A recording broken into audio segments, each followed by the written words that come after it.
Dijo a Josué todo lo que sentía. Esa lo sabe me acompaña. Aleluya.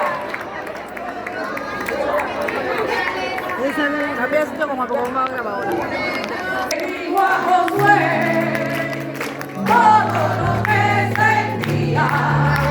Caleb le dijo a Josué todo lo que sentía. Jehová es mi fortaleza, como aquellos días. Jehová es mi fortaleza, como aquellos días. Este monte es mío, me lo dio Jehová.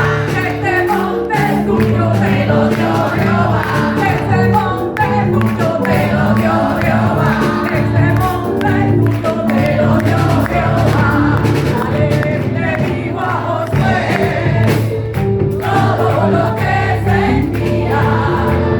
Caleb le dijo a Josué todo lo que sentía. Jehová es mi fortaleza, como en aquellos días. Jehová es mi fortaleza, como en aquellos días. Este monte es mío, me lo dio Jehová. Este monte es mío, me lo dio Jehová. Este monte es mío, me lo dio Jehová. Me lo quieren quitar, hacen que pelea. Me lo quieren quitar, hacen que pelea. Me lo quieren quitar, hacen que pelea. Gloria a Dios, aleluya. Gloria a Dios, aleluya. Estando ahí, Dios me dio una palabra. Esta palabra lo que Dios quiere decir es desempolvando las promesas. Conocemos la historia de Caleb y de Josué. Habían pasado toda una generación, 40 años. Pero había una palabra de parte de Dios del territorio que le tocaba a cada tribu. Y él fue delante de Josué y le dijo: acuérdate lo que dijo Jehová acerca de ti y de mí. Yo tengo la misma fuerza que yo tenía hace 45 años, no hay problema. Y yo estoy dispuesto a pelear con los gigantes que están en Hebrón. O sea, ni siquiera cualquier territorio le reclamó. Un lugar específico. Yo no sé cuál es la promesa que tú tienes pendiente de parte de Dios. Por eso Dios me hablaba es desempolvando las promesas. Y eso va junto con el tema del Congreso. Si usted no corre las cortinas, usted va a ver nublado. Porque ahorita hablaba de cuando usted tiene la cortina, usted está tapando y el que está afuera no puede ver. Pero en este caso, el que está dentro somos usted y yo. Y mientras las cortinas están corridas, vamos a ver que el cielo está nublado. Que vienen truenos, que vienen relámpagos, porque están las cortinas ahí. Sin embargo, cuando usted y yo nos disponemos a correr las cortinas, vamos a ver que el día que Dios nos ha regalado, un día maravilloso, un día soleado, que podemos salir a caminar, podemos lavar las ropas porque se pueden secar. Porque mientras están las cortinas hay cosas nos van a limitar, cosas que no vamos a poder hacer, porque tenemos las cortinas que nos están tapando. Y Caleb le recordó a Josué esa promesa: yo estoy dispuesto a pelearla. Tenemos que recordar, así como recordó Caleb. Hay muchas promesas sobre nuestras familias, pero sobre todo sobre nuestra nación. Y lo he predicado mucho en nuestra congregación. Y yo recuerdo a David Greco, que vino hace 20 y tantos años a esta nación, allá en Malecón, al centro de eventos. Y él decía que Dios le había entregado una palabra para este país. Y Dios le había dicho que República Dominicana era la tribu de Judá. Cuna del avivamiento en el Caribe. Gloria a Dios. Pero si nos olvidamos de lo que Dios ha dicho, si Caleb se hubiera olvidado, no hubiera reclamado su territorio. Me puse a investigar, Dios mío, si somos tribu de Judá, ¿qué hacía la tribu de Judá? Eso me llevó a Génesis 49, cuando Israel empezó a bendecir a sus hijos antes de partir. Y una de las palabras que le da la tribu de Judá dice que el cetro del legislador está entre sus pies. Pero tú sabes por qué Dios lo está trayendo. ¿Qué está pasando en el Congreso? ¿O qué quiere pasar? Pero nosotros somos la tribu de Judá que tenemos el legislador entre los pies. Tenemos la autoridad de votar al mundo espiritual.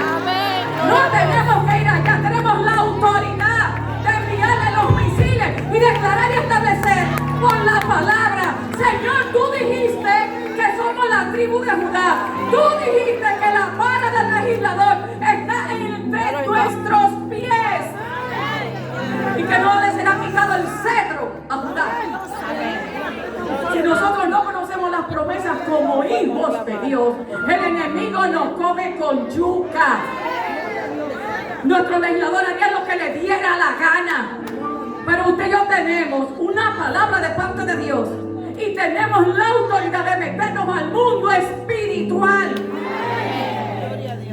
La misma palabra dice que lo que atemos en la tierra será atado en los cielos.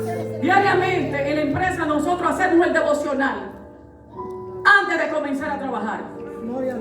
Y yo siempre estoy orando por nuestra nación y enviando los misiles que Dios ate los pensamientos de cada regidor, cada legislador, cada diputado, cada senador, la mente de todo el que tenga que ver con la aprobación o desaprobación de la ley en esta nación. Y poniendo el impedimento en el mundo espiritual y en el mundo natural, que aquí no se aprueba leyes a menos que no sean coladas por la palabra. Pero tenemos que estar dos o más de acuerdo. Porque la palabra dice que lo que atemos en la tierra será atado en los cielos. Y lo que desatemos en los cielos será desatado en la tierra. Pero si usted y yo no damos página para atrás, Gloria a Dios. no sabemos cómo orar. Porque la misma palabra dice que no recibimos porque no sabemos pedir. Miren, estos días yo me topé, siempre hemos leído el capítulo de los talentos, que el Señor dio talento y por la obediencia vino la recompensa. Al que le dio 5 talentos, mira, yo lo hice, yo lo sembré, y el Señor le dice que lo iba a bendecir. Pero cuando me voy a otro evangelio, yo no sé si usted ha leído minas, que el Señor le entregó minas. Pero yo no sé si usted ha leído la otra parte, cuál es la recompensa al que recibió las minas y las usó. No son talentos. Cuando lo leí a mí me voló los sesos. Porque nunca hasta ahora yo no he oído una prédica acerca de las minas. ¿Usted sabe cuál es la recompensa de las minas? Autoridad sobre ciudades. O sea, no es cualquier recompensa. Dios entrega ciudades. Cuando administramos bien las minas, ¿qué Él nos da? La recompensa es autoridad sobre ciudades. Pero si no conocemos esa recompensa, le cogemos miedo a los que operan en cada ciudad. Le cogemos miedo a los principados y a las potestades. Porque no hemos leído que ya Dios le entregó por nuestra obediencia, Él le entregó la autoridad sobre ciudades. Y la ciudad abarca las calles, los callejones, las avenidas, los residenciales, los que viven a la orilla del río, los que viven a la orilla del mar, porque es la ciudad completa. Pero si usted no sabe, ni yo tampoco sé cómo no sabía, porque a veces estamos orando, Señor, dame autoridad, pero ya la autoridad la dio. Tú estás en obediencia, ya tú tienes la recompensa. Lo contrario es orar, Señor, yo te he obedecido. Y tú dices que el que te obedece y multiplica las minas que tú le has dado, que la finanza no se la ha robado, que no se le ha echado al bolsillo, que le ha invertido en el reino, la recompensa es autoridad sobre ciudades. Entonces podremos entrar confiadamente Porque Él lo ha dicho, por su palabra. Tú lo dices, yo lo creo. Pero si no conocemos nuestra herencia, no la vamos a reclamar en el reino celestial. Y hay cantidad de promesas que están retenidas. Y muchas veces estamos orando mal. Porque pensamos que es el enemigo. No, espérate. Hay bendiciones retenidas porque tú y yo no las hemos reclamado. Cuando Caleb Dios le inquietó, el enemigo no lo había retenido. Lo que le tocaba por herencia, él no lo había reclamado. Hay cosas que a nosotros nos pertenecen, que nos tocan. Pero a veces estamos orando y boqueando. No, tú dijiste y yo lo creo. Porque la misma palabra de Dios dice, el cielo y la tierra pasarán, pero tu palabra no va a pasar. Que las promesas en Dios son en Él sí y en Él amén. Y yo recuerdo y me gozaba cuando predicaba a nuestra hermana Tana. Ella hablaba del príncipe. Que vi príncipes andando a pie y esclavos montados a caballo. Y Dios me llevó hace un tiempo a Samaná, a una de las obras que tenemos allá. Y el tema era un príncipe caminando en la ciudad de Bello. Pero qué tema raro. Pero cuando busqué en la iglesia me topé ese versículo que ella hablaba. Y allá Dios me llevó la revelación de la miseria que viven los que eran dueños de la tierra. Habían vendido la tierra y toda la habían vendido. Y entonces los extranjeros han edificado todo lo que han querido. Y ahora ellos trabajan en los hoteles.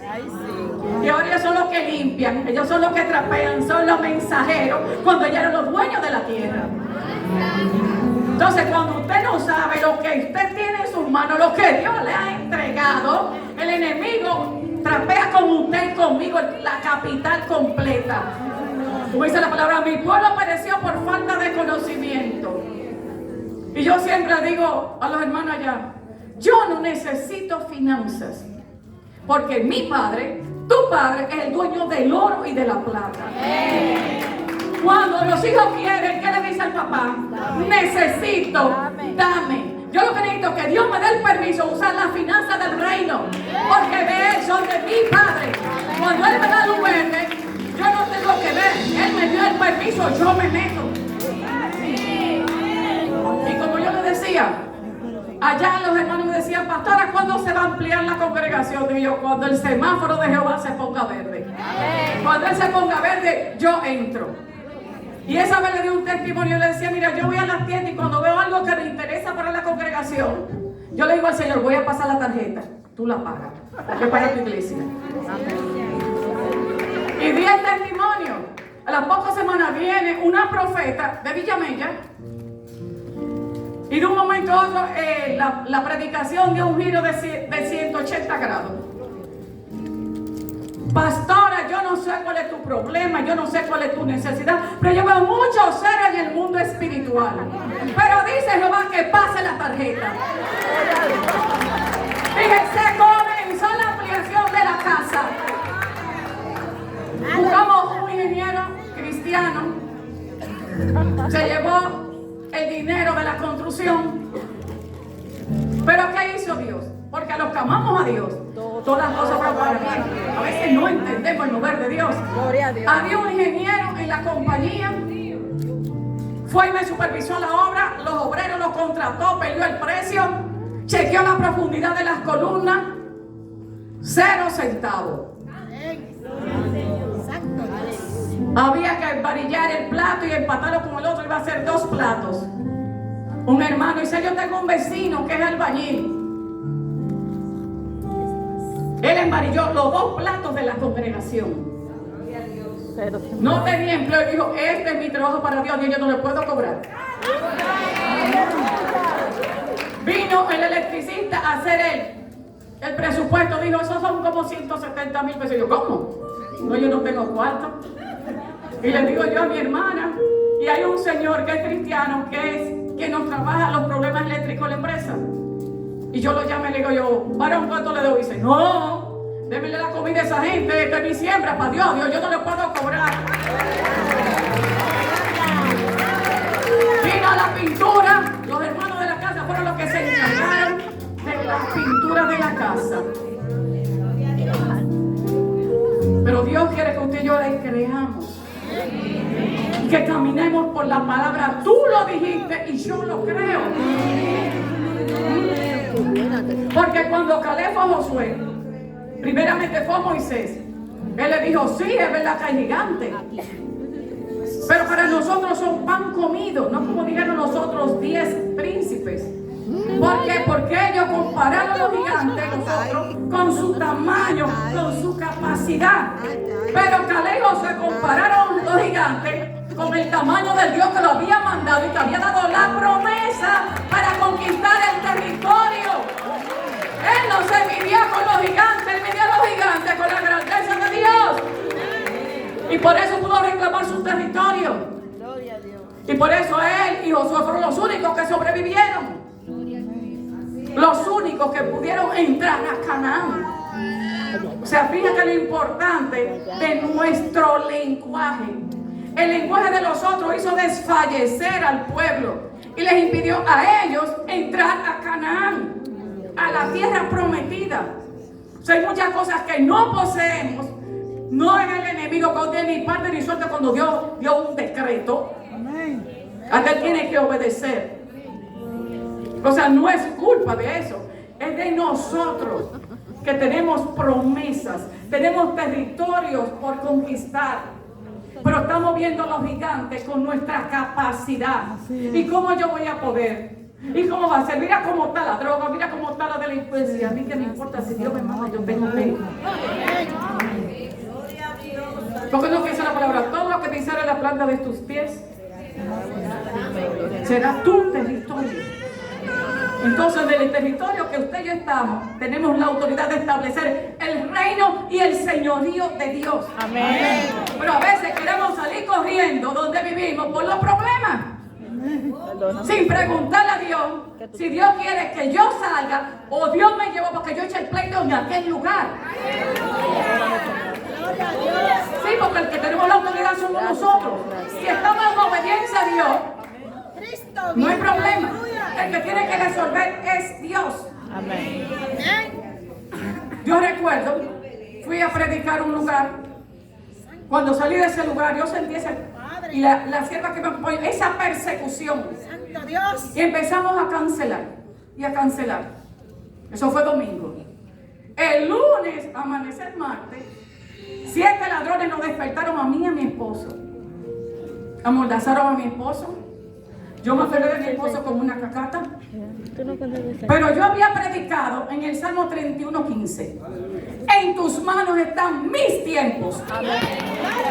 ¿Por qué? Porque usted y yo le servimos a un Dios que siempre va adelante. Dios siempre pica adelante. Y nos tiraron un coche y nos tapaban la cara. Y yo cuando no podía respirar, hacía así. Y había uno siempre apuntándome en la cabeza. Me decía así, si te pones a mirar, te mato. Y yo decía entre mí, si Dios te da permiso.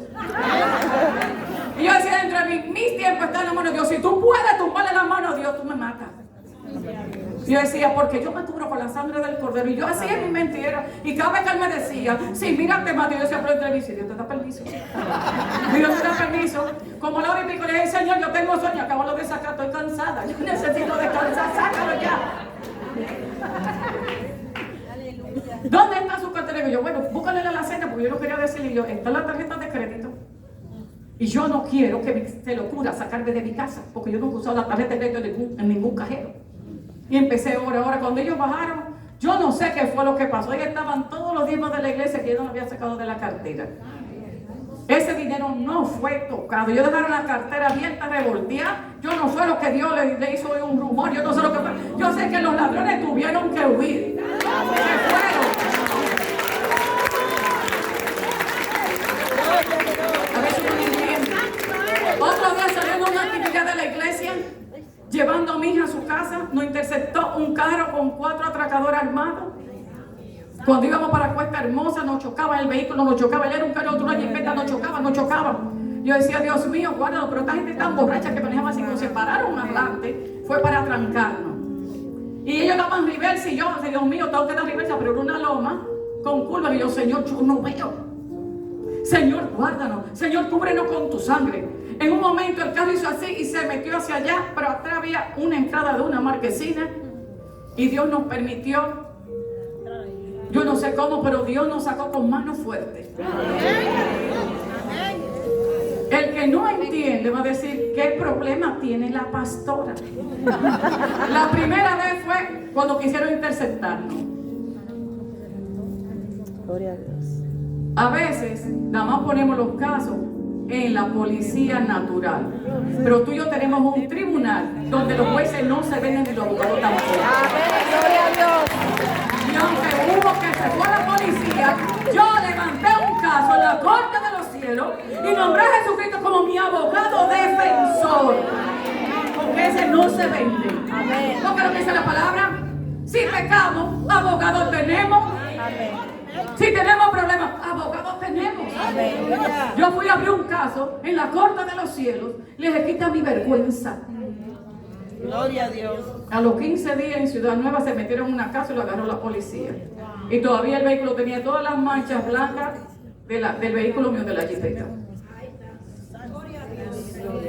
El otro caso, supe que tenían un año desde Puerta de Hierro, todo Arroyo Hondo, todo Cuesta Brava. Ellos venían azotando esa banda y la policía no lo había cogido. Ellos se metieron a 6 casas del residencial. La de nosotros fue la primera. Volví y levanté un caso en la corte de los cielos. El iPhone de mi esposo se lo llevaron. Y la policía empezó a darle seguimiento y ellos lo prendían y lo pagaban. Pero Dios permitió que el destacamento que cogió el caso le dio seguimiento. Cuando lo cogieron yo no me di cuenta, la gente de la iglesia trajeron, pastora, ahí salió la banda que atraparon, salió en la primera plana del Nacional. A veces no es porque, sino ¿para qué? ¿Para qué? Nosotros, yo siempre he comparado a Dios con un juego sobre el tablero, y nosotros somos su ficha, y Dios la juega Vamos bien. como quiere. Y si no, yo lo comparo con un juego de billar. Dios es el que tira. Dios quiere que aquella ficha entre. Pero hay demasiadas fichas en el medio, demasiadas bolas. Y uno dice, ¿y cómo va a entrar esa bola allá? Ajá. El estratega, el jugador es Dios. Y Dios viene a dar un juego aquí. Y esa bola comienza a rebota. Y un mover de la última empuja a la que no ha querido entrar al propósito de Dios. Cuando tú y yo no entramos al propósito, mucha gente es golpeada. Mucha gente lleva tablazo por ti y por mí hasta que tú y yo entendemos y terminamos de entrar en el propósito. Muchas veces otros tienen que pagar el precio en accidentes, en situaciones, porque tú y yo no nos damos la gana de encajar, de ser obediente a lo que Dios nos está inquietando. Y Dios quita todo lo que estorba. No porque tú sabes que es mi marido, no porque tú sabes que los hijos, no porque tú sabes con el trabajo, te botan del trabajo. Se levantó el enemigo contra mí, no se levantó, se levantó Dios. No fue el enemigo, fue el mismo Dios que se te levanta. Como el ángel, cuando iba a la mamá a decir, se levanta Dios. ¿Me obedece o no me obedece? ¿Paz o no paz?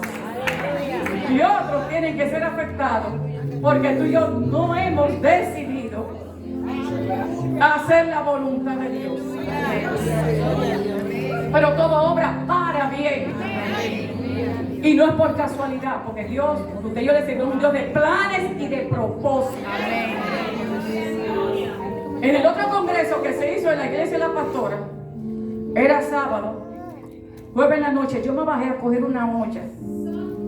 Usted ha visto el chavo como se engarrota. Yo me engarroté como el chavo. No pude moverme más. Las articulaciones se dieron cuando yo empecé a quebrantar todo espíritu de invalidez. Y decía, tú no tienes ni parte ni suerte en mi cuerpo. Dios mío, yo cancelo toda invalidez. Me soltó. Cuando quise alcanzar el fregadero, las manos tampoco me llegaban. Seguí reprendiendo el espíritu de invalidez. Cuando me paré, tampoco podía caminar. Voy a los médicos, cirugía, y yo dije, yo no me voy a operar de la columna. Yo no sé lo que tú vas a hacer conmigo. Le digo a mi esposo, me dijo, tampoco yo creo que tú vayas a cirugía. El último neurocirujano me puso fecha para enero y yo dije a mi esposo, yo no quiero ir a cirugía. Fui a otro, me dijo, él es muy bueno, pero yo te aconsejo, prueba con las terapias. Mi esposo se encontró con un señor que había sido inválido. Le digo, yo era inválido, pero con las terapias ya yo estoy caminando, estoy de pie. Yo le dije, si tú quieres que yo vaya allá, yo no tengo problema. Cuando llegué al centro de terapias, yo le dije al Señor, ¿a qué tú me trajiste aquí? Como ficha, tenemos una posición y un juego que jugar. Cuando usted vaya a un sitio, pregúntale a Dios que qué quiere. A Dios hace como usted le dice. Dios no desperdicia su pólvora en garza. Cuando Dios lo mueve a usted, que Dios quiere hacer algo, que es usted el instrumento. Usted tiene los testimonios, tiene los dones, los talentos, la capacidad. Dios no lo va a mandar a pelear una batalla que usted no tenga las armaduras de pelearla. Amén. Entonces, ¿dónde vienen las armas? En los procesos. El que no tiene proceso, el que no ha sido enfermo, no puede hablar de sanidad. No puede hablar de la consolación de Dios. El que no ha recibido golpes uno tras otro de familiares que se han muerto y no ha conocido la consolación del Espíritu Santo, no puede decirle al otro, yo te entiendo. ¿Entiende de qué? A ti no se te han muerto todos los familiares juntos. Tú no puedes hablarme de eso. A ti no se te murió tu mamá y tu papá y después tu hermano ahí seguido. No puedo hablarme de eso. A ti no se te murió tu hermano, tu cuñado que decía que cómo se iba a hacer mi mamá, porque mi hermano ya le estaba llegando la hora porque tenía un cáncer que se había regado por la cabeza. El doctor dijo, vamos a ver si llega a julio a su cumpleaños. El hermano mayor. Mi cuñado que vivía enfrente de mi mamá decía, ay Dios mío, ¿cómo se va a hacer doña Hilda cuando se muere ese muchacho el más grande? 3 días antes de que mi hermano se muriera, se murió él. De un infarto fulminante. Mi mamá había comprado unos trajes para sus hijos, mi sobrino, pero hubo que entrenarlo para el funeral de su papá y no el de mi hermano, que fue después. Pero el tiempo que Dios le dejó a mi hermano, la familia entera vino al evangelio. Casi todos vinieron al evangelio. Alguien tiene que pagar el precio. Iban los médicos, iban las visitas y venían los evangélicos a predicar. Le decían, comandante, Dios va a hacer la obra. Y le decía, ¿será que Dios la ha hecho? Ahí está mi cuñada. Que en ese momento, mi cuñada, que no le servía a Dios, que vivía en Almirante, Dios la trajo a cuidar a mi hermano y no regresó más. Pero ella es líder en la iglesia, sus hijas son adoradoras. En ese momento se metió Dios. Mi mamá vino al evangelio, la mayoría de mis hermanas, casi todos vinieron al evangelio. Pero él tuvo que pagar el precio de 11 meses en una cama, dependiendo de todo el mundo, de las enfermeras y de todo el mundo. Alguien tiene que pagar el precio. A veces no lo entendemos, a veces no lo comprendemos. Cuando Dios me lleva a la terapia, yo, ¿a qué tú me trajiste a este lugar? Cuando voy a hablar con el neurocirujano, el ortopeda, me dice, mi mamá es evangélica. Y yo, aquí que vamos. Ya estoy entendiendo. Yo le dije, yo soy pastoral. Cuando me manda a hacer una tomografía, ¿usted sabe lo que me pusieron de fondo? Yo, primera vez que yo oigo ese fondo musical, una prédica. Toda la tiempo en la tomografía había una bendita prédica sonando por la bocina. Cuando él termina, yo le digo, ¿tú eres cristiano? Me dice, no, pero me gusta ese pastor como predica. Y yo, ¿qué tú estás esperando? No, yo visito, no es que visite, Dios tiene propósito contigo. Entonces empiezo yo a predicarle al de la tomografía. Me mandan a darme terapia de láser. Le doy los testimonios, hablo muchísimo con la doctora, me dice que tiene problemas con los adolescentes y yo le digo, ponle límite, ore, declara, establece, tú eres su mamá, tú tienes que ver. Ajá. Gloria a Dios.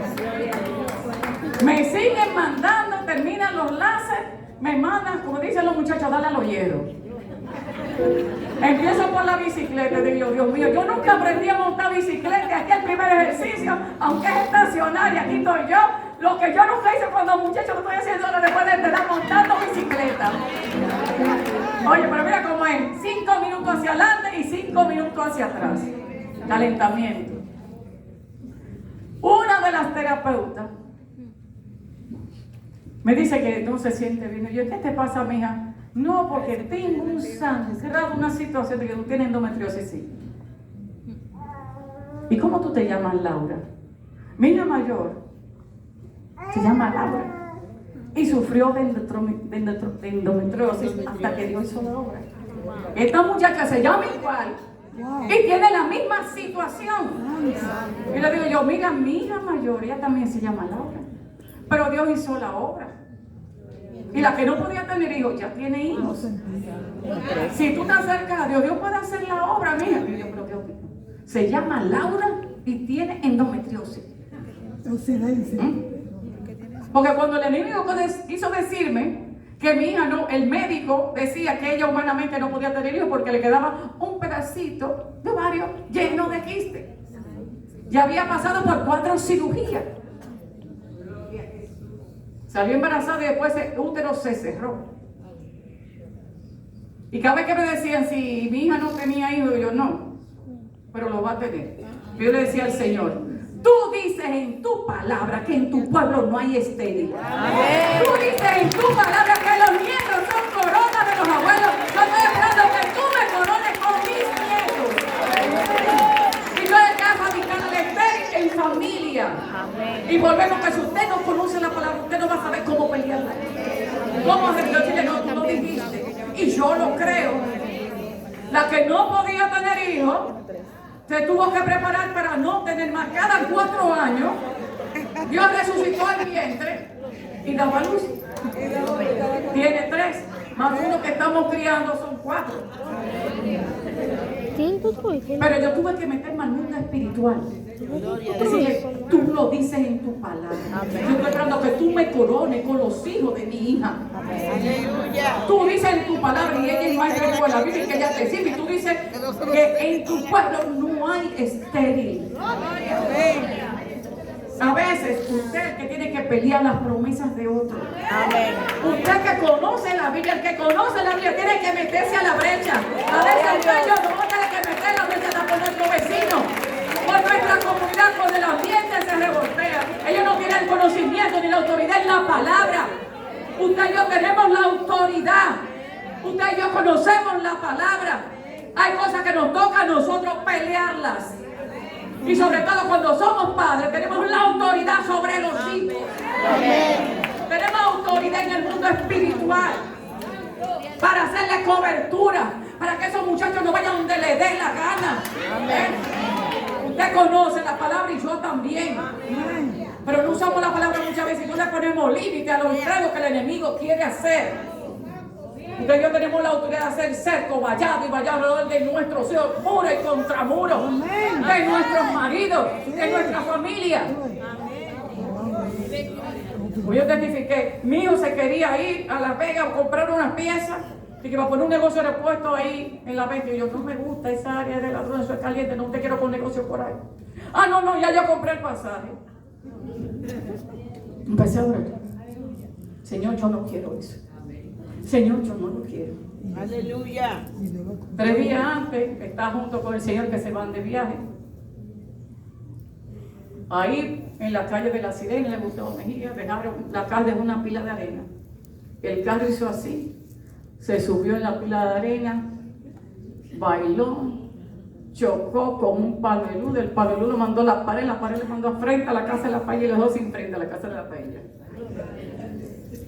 Un señor oyó el accidente y bajó. El muchacho hubo que operarlo, se partió la pierna, pero no del accidente, cuando quiso apearse del vehículo. Él estaba consciente, pudieron llamar a los amigos, llamaron a mi esposo. Se perdió el pasaje que estaba comprado, porque la herida tenía una infección, hasta que no curaba la herida no podían ponerle los hierros. O sea, llevó todo el tiempo que Dios hizo la restauración de esa pierna. Y adiós, negocio, adiós.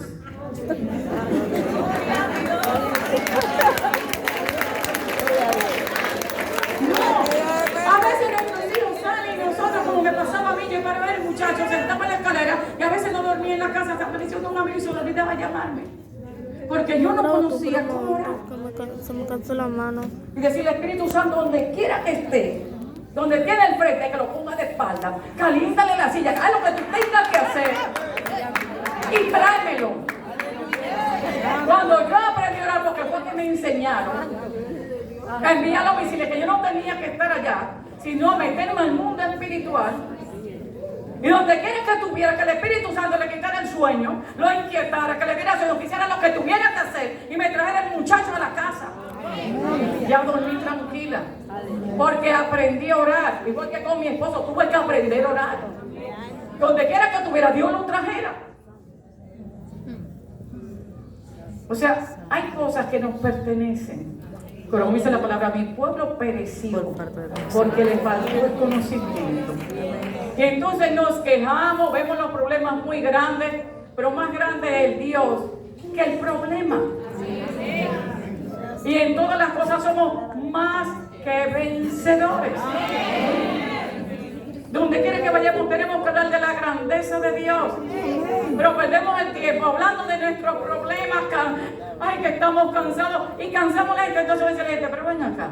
Y ustedes y yo nada más hablamos de los problemas. Vamos a hablar de los milagros. Porque entonces leemos el periódico y nos ponemos a hablar el lenguaje del periódico. Pero el periódico se lee, ¿sabe para qué? Para meterse al mundo espiritual. Amén. Eso es así. No para decir, ay, la delincuencia sí, pero Dios es más grande que los delincuentes. Amén. Las noticias tienen que ser como la guía, sí, para saber por qué orar. Amén. Si es por espíritu de violación, de atraco, de secuestro, de feminicidio. Cada vez que yo voy a la feminicidio, digo yo, la iglesia tiene que meterse al mundo espiritual. Amén. Hay situaciones en los hogares, sí. Vienen por problemas, sí. Pero hay una parte que le toca a la iglesia. Amén. Nos toca a nosotros el dejar de quejarnos como tal la delincuencia y meternos al mundo espiritual. Señor, ¿cómo peleamos? ¿Qué tú quieres que nosotros hagamos como iglesia? Porque es un rol que le toca a la iglesia. Que la policía no puede hacer, no puede cambiar corazones. No cambia la conducta, la cárcel ni la policía. Lo cambian nuestras rodillas, nuestras oraciones. El salir a las calles y predicar el evangelio, eso los va a cambiar. No es la policía, es lo que está mandando a la policía a patrullar. Qué bueno que están haciendo su trabajo. Dios los bendiga y Dios los guarde, pero hay una parte que usted y yo conocemos que esas herramientas no lo tienen ellos, a menos que no sean evangélicos. No tienen esas herramientas. Las herramientas que tiene la iglesia son poderosas en Dios para la destrucción de fortaleza. Y es tiempo que nosotros nos levantemos en pie usando las armas que Dios nos ha dado. Sí, Señor. Por la situación de nuestros vecinos, yo cada día oro, Señor, asigna ángeles, guardianes, guerreros con espadas desenvainadas en cada centímetro de la frontera. Amén. Ha vallado muro y contra muro en el mundo natural y en espiritual. Blíndanos. Amén. Blíndanos en lo natural y en lo espiritual. Y levanten aquel lugar una iglesia gloriosa, una iglesia poderosa que pelee su tierra. Que se levante y sane su tierra. Porque nuestra lucha es la palabra que no es contra carne ni sangre. El único que desbarata el consejo de las tinieblas y lo hace nulo es Jehová de los ejércitos. Pero la nación nos necesita. Amén. La nación está un 911 y la respuesta es la iglesia. Es la iglesia. Es la iglesia. Somos nosotros el remanente. Los que tenemos la autoridad en el mundo espiritual. Somos nosotros. No es que yo tenga mi corazón así, pero nosotros tenemos misiles espirituales. Eso es así. Pero si nosotros no despertamos, Sí.